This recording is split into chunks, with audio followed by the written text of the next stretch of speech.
Okay. We're going to start a series of studies on Israel's relationship with foreigners, generally speaking. So we'll start with the book of Ruth today, and then we'll go to the book of Jonah. After that, Ezra and Nehemiah, and we'll see where we get on from there. Thank you, Brent. So please turn to the book of Ruth.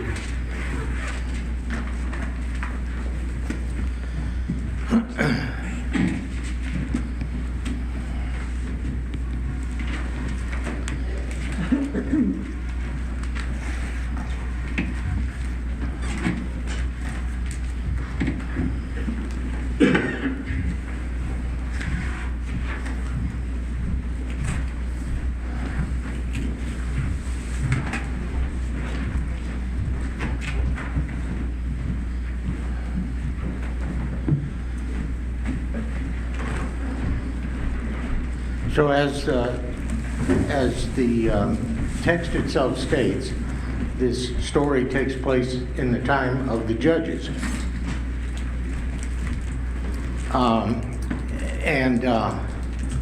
We don't actually know when it was written down or who the author is.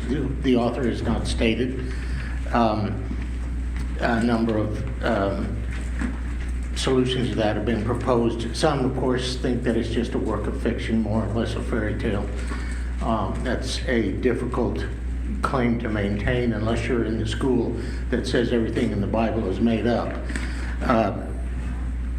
Ruth's claim, the book of Ruth's claim that Ruth is in the genealogy of David and therefore in the genealogy of Jesus makes that a very difficult claim to maintain. Come on in, folks.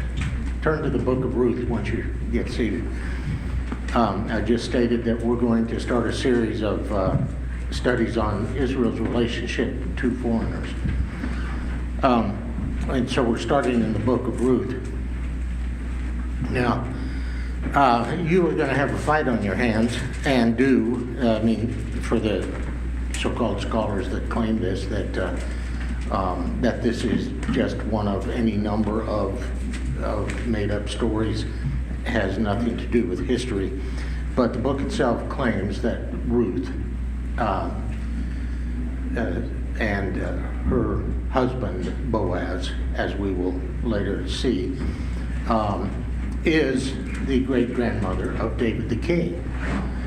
And that David the king is a great ancestor of Jesus and had to be in order for Jesus' messiahship to be legitimate.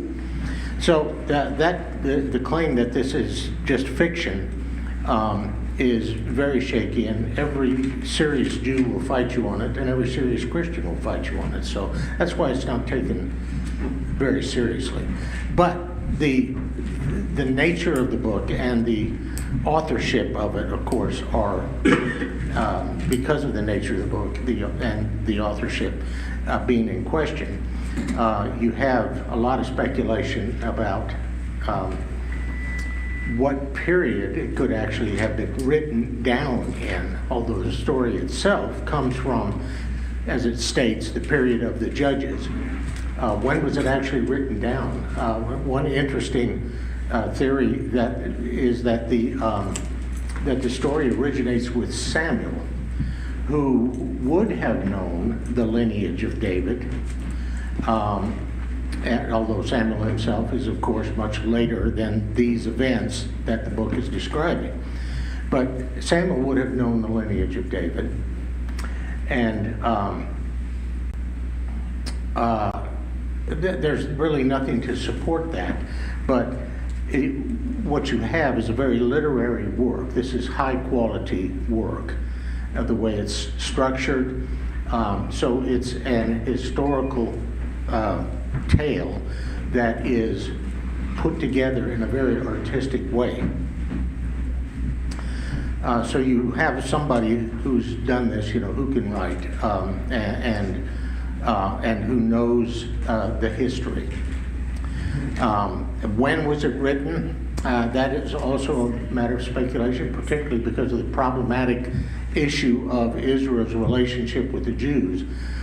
We see much later in Israel's history, after the exile and the beginnings of, and the returns, the various returns from exile, that Israel's relationship with foreigners becomes more and more fraught, particularly when you get to the book of Ezra, where you've had all of this intermarriage with foreigners that has taken place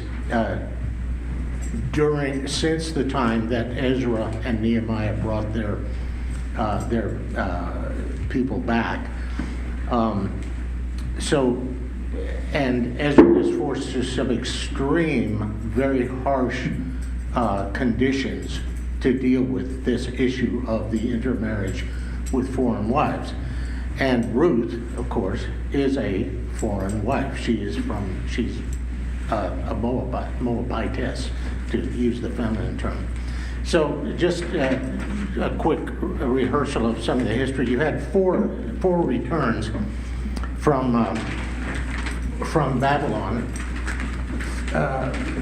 Let's see, 586, 538, BC. That was badly done. Is the period of time when Cyrus ruled, and he was the first of the Persian Empire emperors to begin the returns. And this was under what was his name?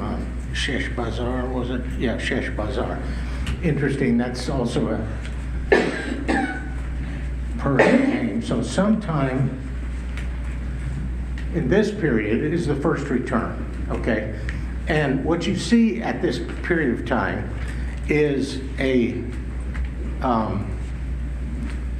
warming. When we get to these books and read this, you'll see that you have this good relationship between the Jews who are captives started out in Babylon, but it is now Persia. And of course, that was when Nebuchadnezzar carried them off after the fall of Jerusalem. That was a very hostile period, but they're there for hundreds of years and for a long time. Well, Jerusalem fell in, what was it, 587 BC? 586, 587 BC. And Cyrus is on the throne approximately this time here. So sometime after this and before the end of his reign is probably when this book was written, because we're not exactly sure when the first return from exile started under Sheshbazzar. The next one was under Zerubbabel, the third under Nehemiah, and the fourth under Ezra. Ezra returned, several times. And that was a period of about those four over a period of about 200 years. So there's a lot of time that passes here, a lot of time for the relationships to change. But this initial return under Sheshbazzar is done with a great deal of positive attitude toward the Jews. Cyrus, did I say Cyrus? What is that? Yes, it was Cyrus. Okay. Just loads up Sheshbazzar with tons of gold and all kinds of things for the establishment of the Jewish religion, reestablishment of the Jewish religion in Judah, in Jerusalem, so that they can pray for him and his welfare and be a stable outpost in his empire. And so this is met with a great deal of warm feeling. The Jews are happy to be going back. The ones that do go back, many stayed there. So somewhere probably around 550 BC is when this book was written down, because the character of this book, the central character of this book, is a foreigner. And you have this period of time when even though the Jews had been taken captive, those who were coming back were mostly descendants of those that had been taken. And they had been raised cheek by jowl with the Babylonians, Persians, while they were in captivity. Many of the names of those who return are not Jewish names. They're Babylonian, and they're names of Babylonian and Persian origin. Sheshbazzar is a good example. That's not a Hebrew name. So you do have the captivity in Babylon and Persia, although you have the Jews, the first generation of Jews who went out, Jeremiah and Jeremiah and Isaiah, who are lamenting and their books indicate the great grief and misery at the loss of Israel as a kingdom, as an entity of God's people. And because of their apostasy over and over and over again over centuries, finally God punishes them and they're carried off. And the great lamentation that arises out of this. But during the captivity, you have new generations born. And the evidence is that the relationship between the captors and the captives was good. This was not a captivity or an enslavement as we had in the land of Egypt. Once that Pharaoh came to power, remember, who knew not Joseph, and that sojourner relationship that the Israelites had in Egypt turned from sojourners, workers, cooperation into slavery and oppression and brutality. We don't seem to have that here. So this seems to be a plausible time for this book to have been made, even though the story would have been out there, from whoever the original author was that put this together. Now, as far as the type of literature, the Jews put Ruth with the wisdom literature. Remember, you have those divisions of the Hebrew scriptures: law, prophets, and writings. So HaTorah, HaNevi'im, HaKetuvim, the law, the prophets, and the writings.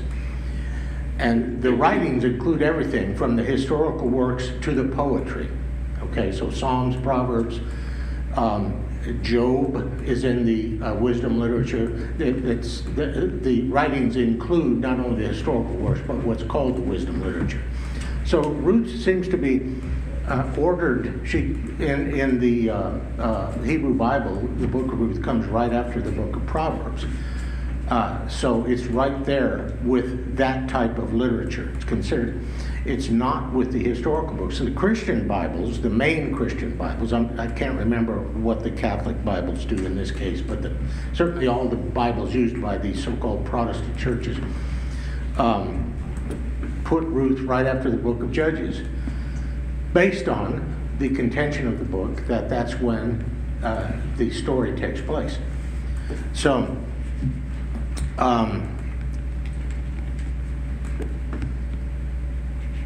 the Jews, you don't have early on when the Mishnah is compiled, which is that first compilation, the first writing down of the oral rabbinic teaching that had been around for centuries among the Jews. And that's first actually committed to parchment vellum in about the 3rd century BC, somewhere around 220 in there, AD. So you have everything that is in the Mishnah and both the Babylonian and the Jerusalem Talmuds, which are offshoots of the Mishnah, comes from no earlier, as far as writing, no earlier than about the middle or early 3rd century AD. And you only have one mention in the Mishnah of the book of Ruth, and it's not about Ruth. We'll get to that in a minute. We'll see what that is. It's sort of an aside that has to do with something that Boaz says, but it's not about the book of Ruth. So you think by the time that the Mishnah is compiled now in the 3rd century AD, you have a much different relationship between Jews and foreigners. You've got much more of a persecutorial relationship between Jews and foreigners. And so the general attitude among rabbinic teaching and so forth may have been more hostile to the notion of any warm feeling toward foreigners being included in Judaism. We certainly see that in Jesus' time. In Jesus' time, it's very strong, the hostility to non-Jews. And there's good reason for that, but nonetheless, it's there. Now, the later rabbinic writings, and there are many different types, you find many mentions of the book of Ruth. In fact, the book of Ruth is read in the Jewish liturgy during the Feast of Weeks. It's very popular among Jewish converts because of its character and so forth. So you have this different, over time, over history, this tension between Jews and foreigners and their relationship. Now we know what the Old Testament says about this, and we'll read some of this in here, that there has always been a place for the non-Jew, from the time that Israel began as a people, that there has always been a place for the non-Israelite, the non-Jew, to find a way, into the covenant of God. As difficult as that may or may not have been, given whatever cultural circumstances were going on. But we also know Israel's history with their downfall being their inability or unwillingness, however you want to put it, we'll have to put it in terms of will, to maintain their separation religiously and culturally from the peoples around them, while trying to reach out and draw in those who were willing to come and who were attracted to the monotheistic ethics and morals of the Yahweh, the God of Israel. Reaching out to them and shunning the cultural and religious practices of those peoples that surrounded them, and their failure to do this, which led to their downfall. So let's begin just reading here. And once again, those of you who've been in my class before know that I reserve a time at the end of the class to ask questions. So if you have questions, just make a note of them, and I'll give you a chance to do that at the end. All right? So we're going to start out just by reading. We'll read the first chapter, and then we'll comment on that.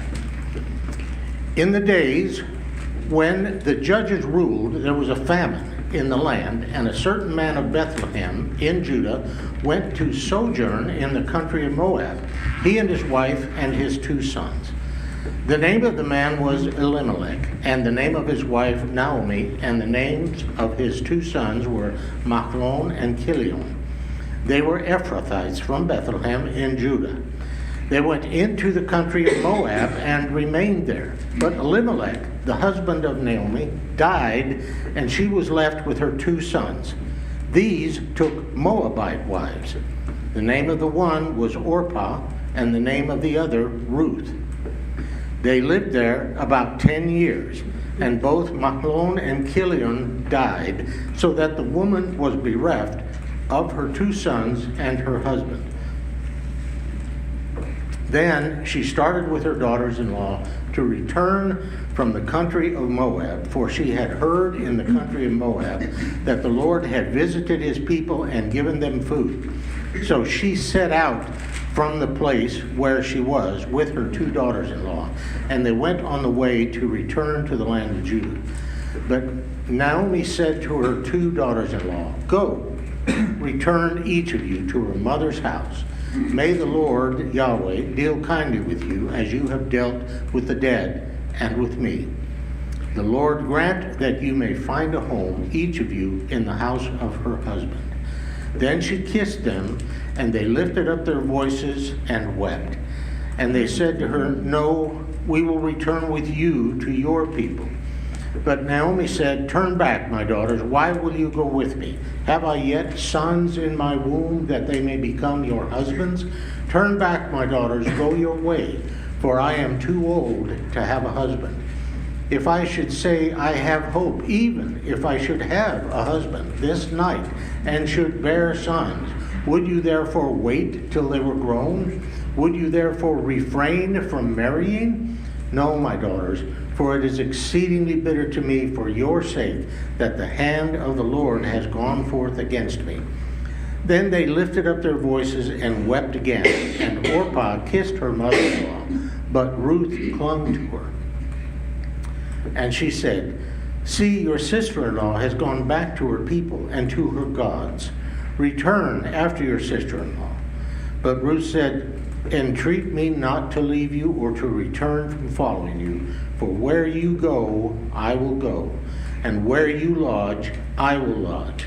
Your people shall be my people, and your God, my God. Where you die, I will die, and there I will be buried. May the Lord do so to me, and more also, if even death parts me from you." And when Naomi saw that she was determined to go with her, she said no more. So the 2 of them went on until they came to Bethlehem. And when they came to Bethlehem, the whole town was stirred because of them. And the women said, "Is this Naomi?" She said to them, "Do not call me Naomi, call me Mara, for the Almighty has dealt very bitterly with me. I went away full, and the Lord has brought me back empty. Why call me Naomi when the Lord has afflicted me, and the Almighty has brought calamity upon me?" So Naomi returned, and Ruth the Moabitess, her daughter-in-law, with her, who returned from the country of Moab. And they came to Bethlehem at the beginning of barley harvest.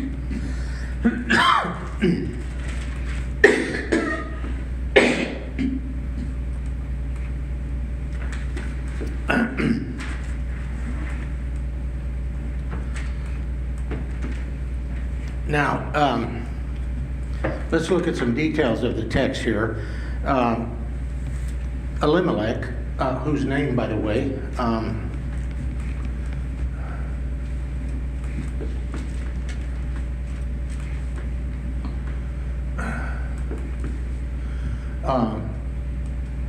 means God, my King. Elimelech. This is interesting in itself, since Elimelech was born, obviously, during the time of the Judges, when Israel has no king. They have no physical human king. And the notion as Yahweh as king is nascent at best. It's not really, because he's the Lord, he's the God. I am the Lord your God. It's only later when remember when the people cry out, "Give us a king as the peoples around us have a king," that Israel begins the practice of having actual human kings as representatives of God on earth. So Elimelech, interesting name. God my king, may be a statement of that his parents weren't making, in contradistinction to the peoples around them, that they have kings but we don't. God is our king. We will name our son God is my king. So much for that. Now, the names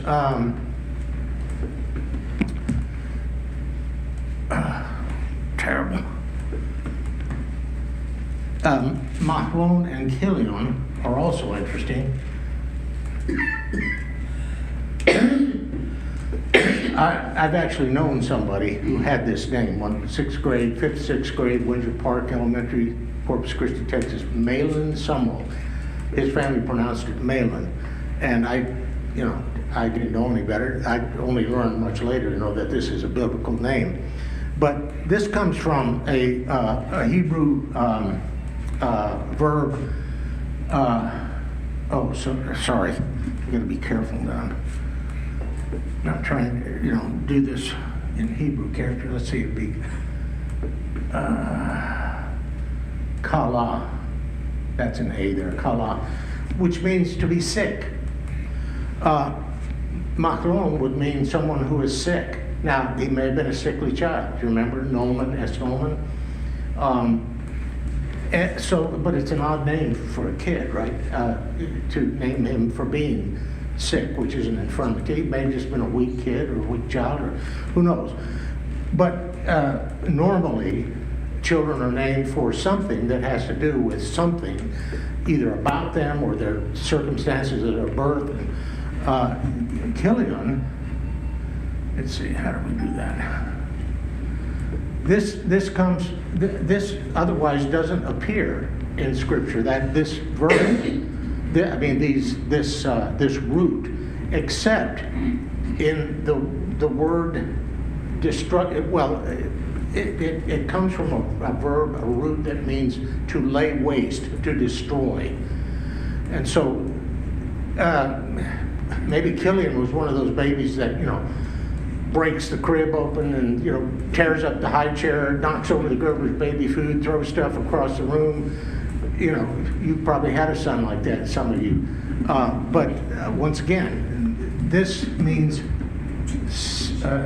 one who is sick.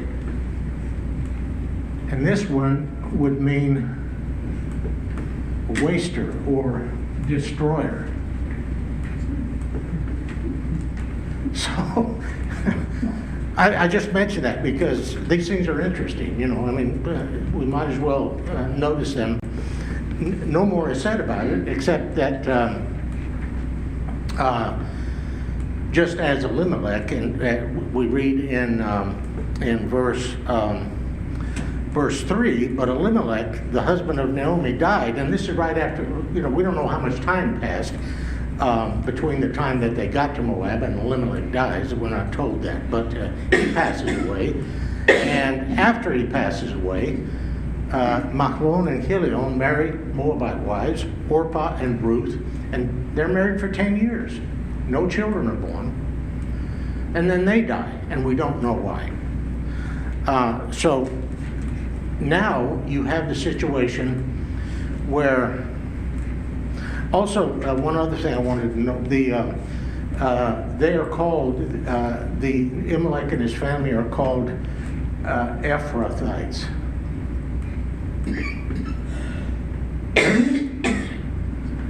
That name, that is an indication of the antiquity of this story, because Ephrath was an ancient name for what was later called Bethlehem, house of bread.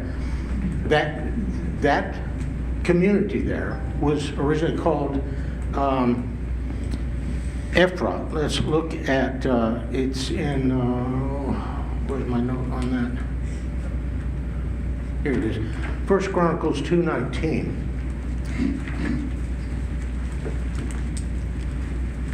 Going the wrong way.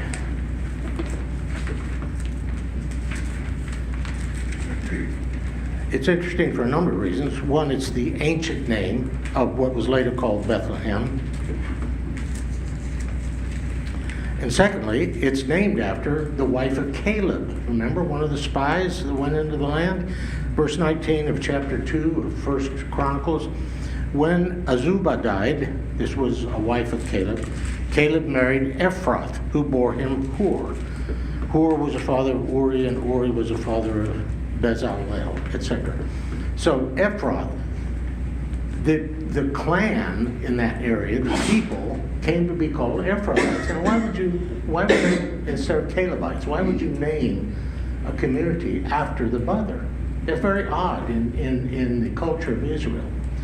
And so I mention it simply, The other mention we have of this is in Micah, in which Micah, in his artistic prophecy, chapter 5, verse 2, and this is well known, but you, O Bethlehem Ephrathah, who are little to be among the clans of Judah, from you shall come forth from me one who is to be ruler in Israel, whose origin is from old, from ancient days.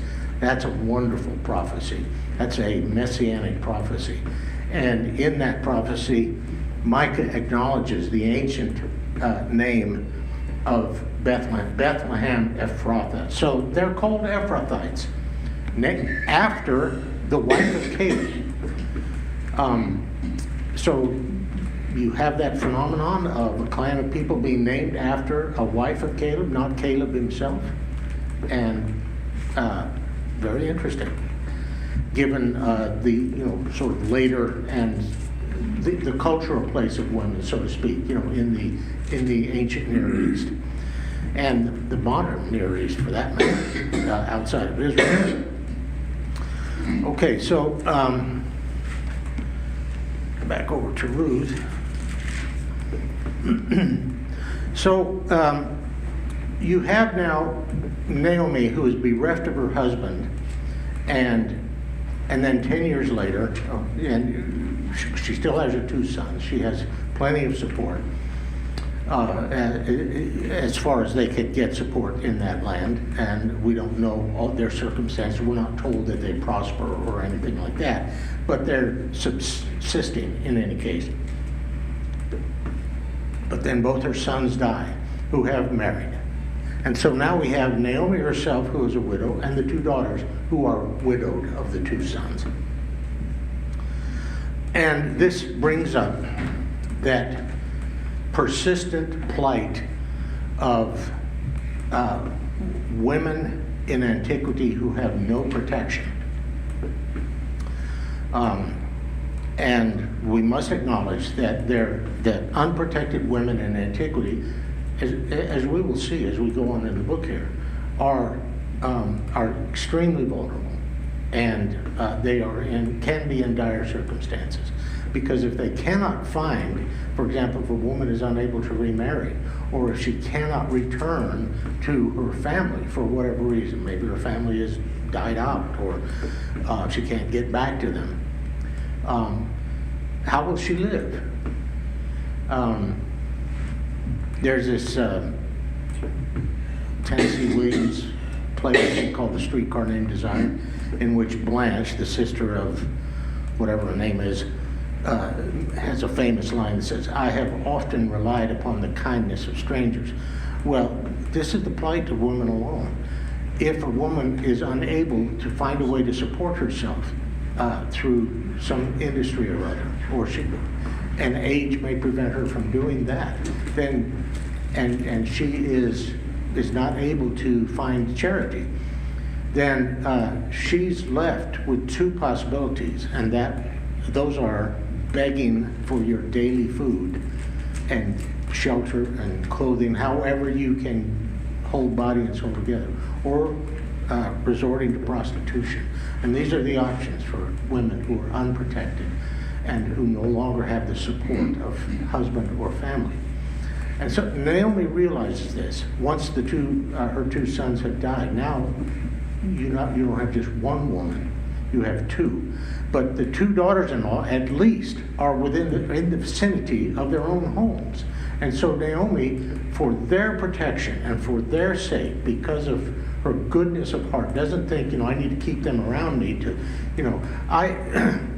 when I was in Vietnam, it was not uncommon to see daughters of a family who were put out on the street for the purpose of bringing money into the family. The daughters of the family put out by the parents, the father or the mother or both, for the purpose of prostitution, to bring in money, because there was a lot of American money in the country during that period of time.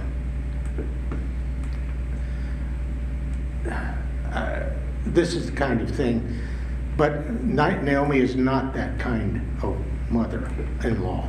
she is concerned for the welfare of her daughters-in-law, and so she entreats them as the only possible course to go back to your families. I cannot provide for, I must return to my home. And, this is no easy thing to do, by the way, to return to her home from where she is. Orpah and Ruth at least are right there where they can, easily go back to their own families.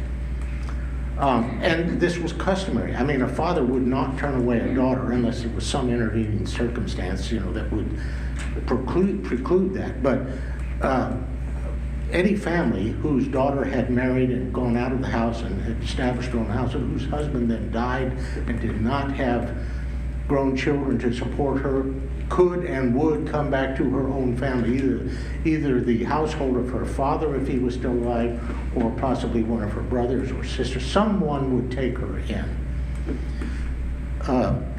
So this was possible for Orpah and Ruth, not for Naomi. So,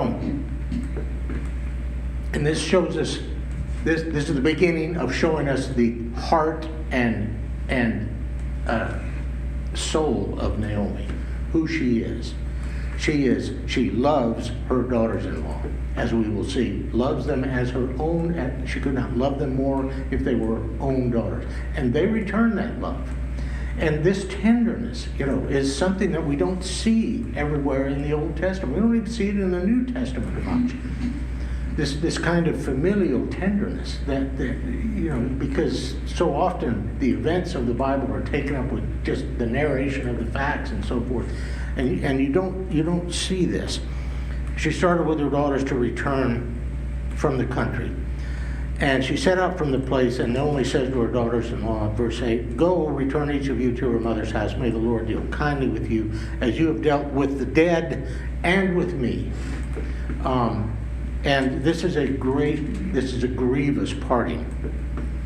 The Lord, Yahweh, grant that you may find a home, each of you, in the house of her husband. You see, that you remarry, which is probably what would have happened if they had stayed there.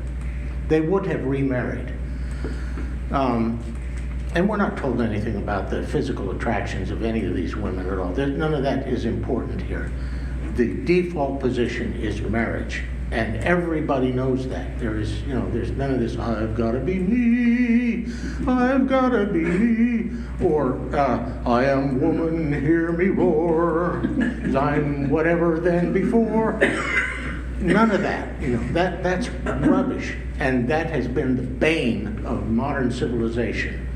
The attitude that I'm here for myself, and children are a burden, and marriage is an even greater burden, and it's not for me, and I'm going my own way. And we're left with the results, which is that when a society stops having children, then that society will disappear. That is a mathematical demographic fact, because the future belongs to those that show up for it. And when people stop having children, a people, a clan, a tribe, a nation, and ethnicity, when that group stops having children, that group will disappear from history. It will reach a point where it is no longer mathematically possible to, even if it starts trying to recover some of those numbers, the demographics, the attrition is against them, and they will eventually just be. Look at all the peoples in the Bible of whom there are no more. All the tribes that we've read about that are gone.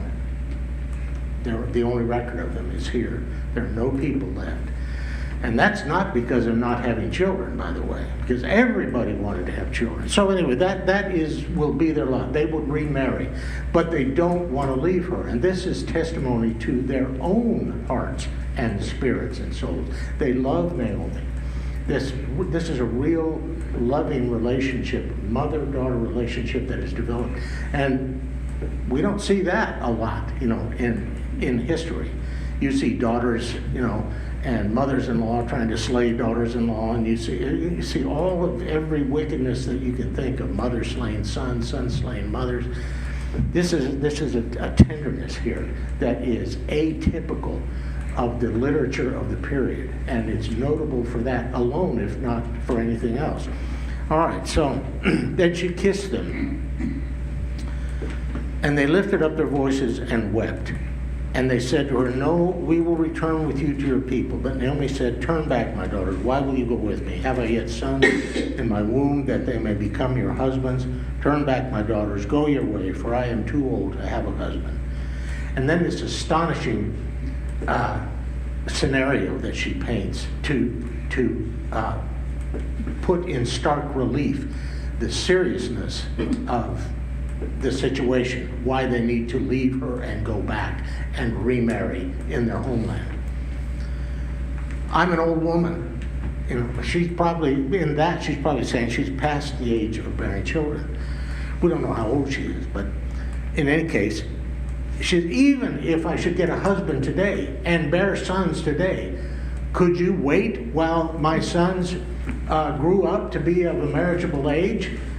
The impossibility, the absurdity of this, he stands at it, and it is the point of that scenario that she paints, that it's an impossibility. It cannot happen, and therefore you must return. Well,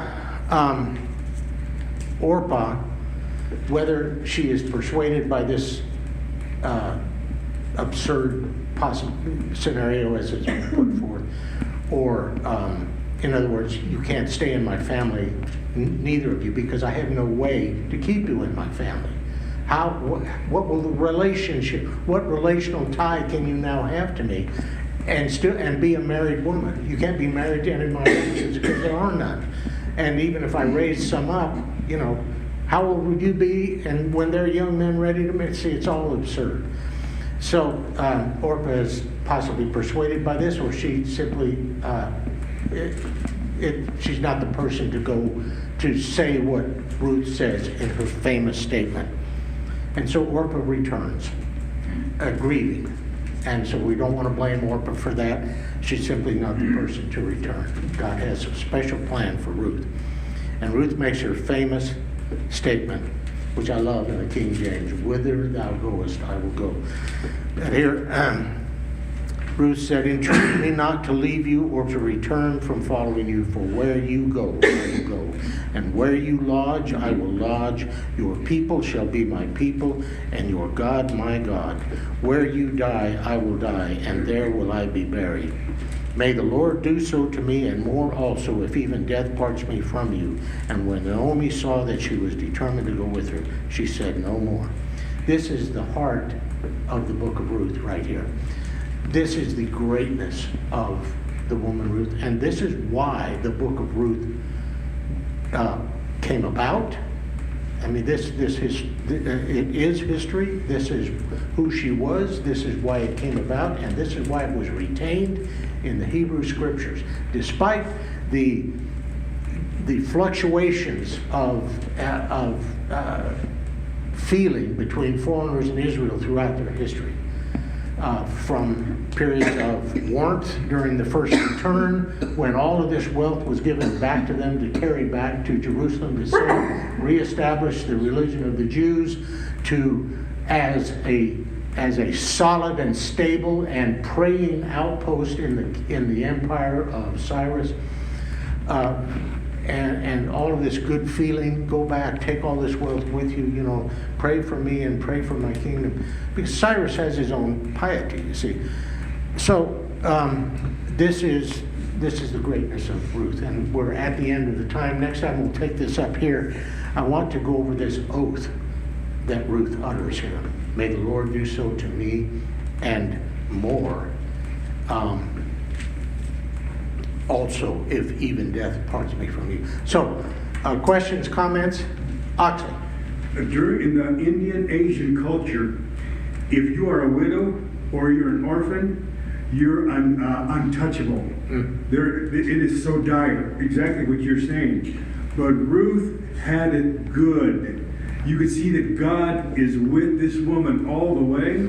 And when they go back to Bethlehem, everybody knows the story. Well, we'll get to that. Yeah, but it shows how God took care of the whole situation. And since you brought up Indian and Asian culture, there was, during the period of the Raj, that is the when India was a part of the British Empire, when Britons were administering governance in India, vast country of millions of people, very few Britons in charge, but basically they ran the country so well.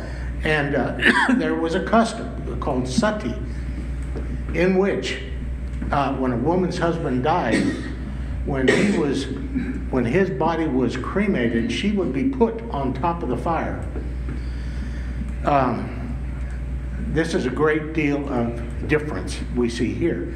And there was a British governor who said to the local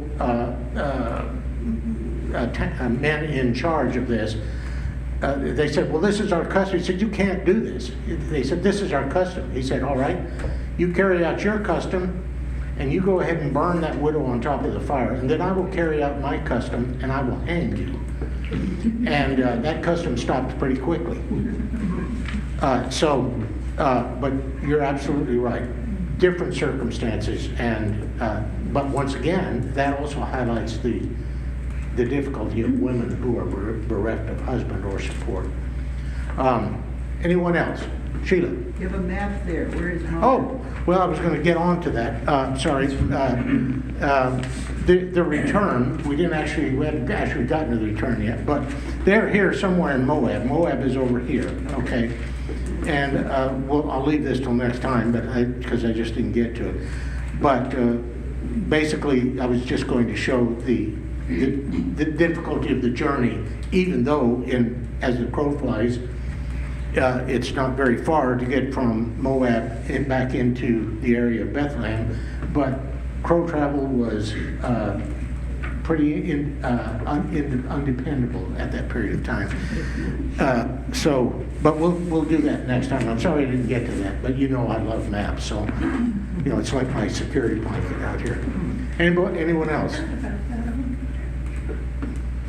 All right, thank you very much.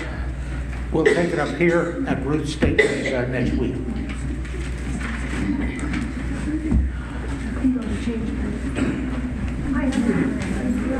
Oh, thank you.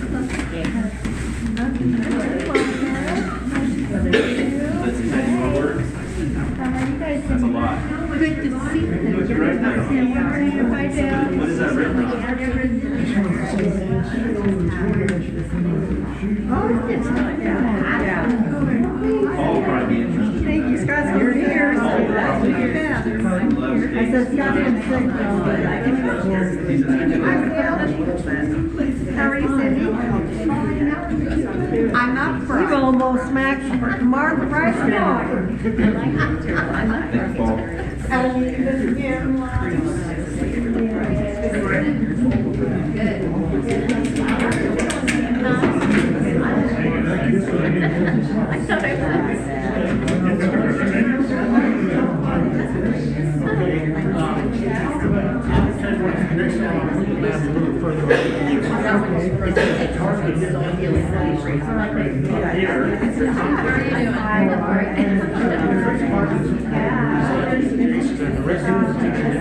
You've been gone.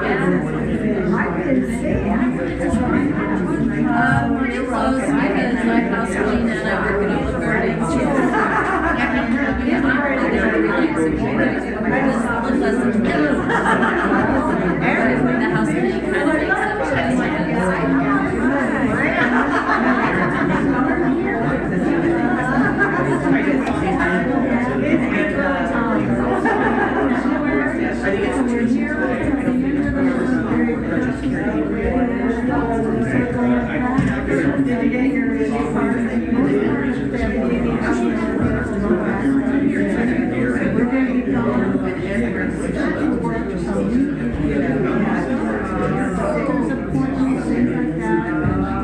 Another 2 weeks here. You got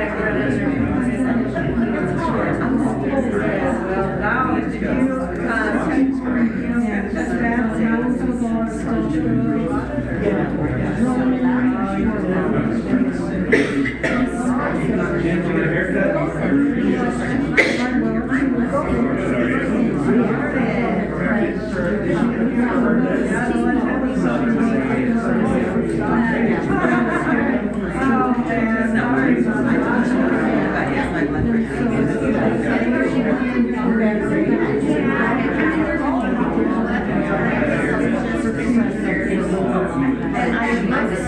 don't know, I'm not. I like her. He is too. Doing that. It is what it is. I know.